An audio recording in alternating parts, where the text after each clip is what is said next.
ఈరోజు వాక్య ధ్యానాంశం, మనుష్యులపై ఆధారపడకు. ఇశ్రాయేలు దేశానికి చెందిన హఫీజ్ హయీం అనే మంచి బోధకుడు ఉండేవాడు.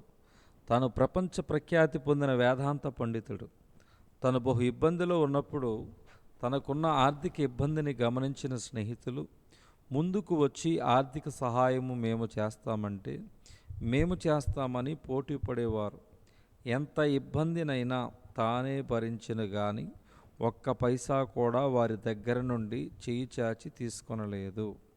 కుమారుడు ఆర్థికంగా చాలా ఇబ్బందుల్లో నలిగిపోతున్నాడని గమనించిన తల్లి, నాయనా, అంతమంది స్నేహితులు ఆర్థిక సహాయం చేస్తామని ముందుకు వస్తుంటే కాదంటావేమిటి?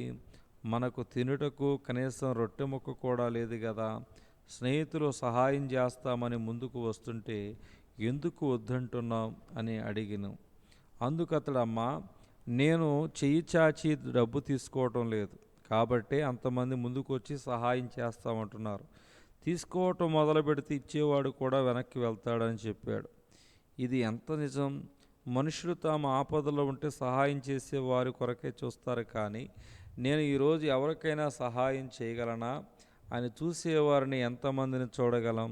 మనుషులపై ఆధారపడి కాదని అనిపించుకునుట కంటే తన చెంతకు ఎంత అక్కరలోనైనా ఎన్నిసార్లు వచ్చినా త్రోసివేయని వట్టి చేతులతో పంపించివేయని క్రీస్తు దగ్గరకు వెళ్ళడం మనం నేర్చుకుంటే ఎంత ధన్యులం.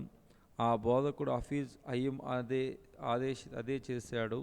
రాజులను ఆశ్రయించుట కంటే, మనుషుల ఎదుట చేయి చాచుట కంటే, తనను ప్రేమించిన తన కొరకు యేసయ్యనే మరణముకు అప్పగించిన దేవునిపై ఆధారపడటం కీర్తన 118:8 నేర్చుకొని ఆ తర్వాత ప్రపంచవ్యాప్తంగా యూదుల మధ్య గొప్ప బోధకుడిగా, బహు పరిశుద్ధుడిగా, వేదాంత పండితుడిగా ప్రసిద్ధికెక్కాడు. ప్రియ సహోదరి సహోదరుడా, ఇబ్బందుల్లో ఉన్నావా? ఆర్థిక ఇబ్బందుల్లో అల్లాడిపోతున్నావా? లేక మరి ఏ ఇతర అవస్థతలోనైనా కూరుకుని పోయావా? మనుషులను ఆశ్రయించకు. ఒకసారి సహాయం చేస్తారు, మరోసారి ముఖం చాటేస్తారు. కానీ క్రీస్తును నమ్మి ఆయనపై ఆధారపడినట్లయితే ఆయన చెంతకు చేరిన వారిని ఎంతమాత్రము త్రోసివేయడు గనుక నేడే నీ సమస్యను, నీ అక్కరను ఆ ప్రభువునకు తెలియచేసి గొప్ప సమాధానము స్వతంత్రించుకో.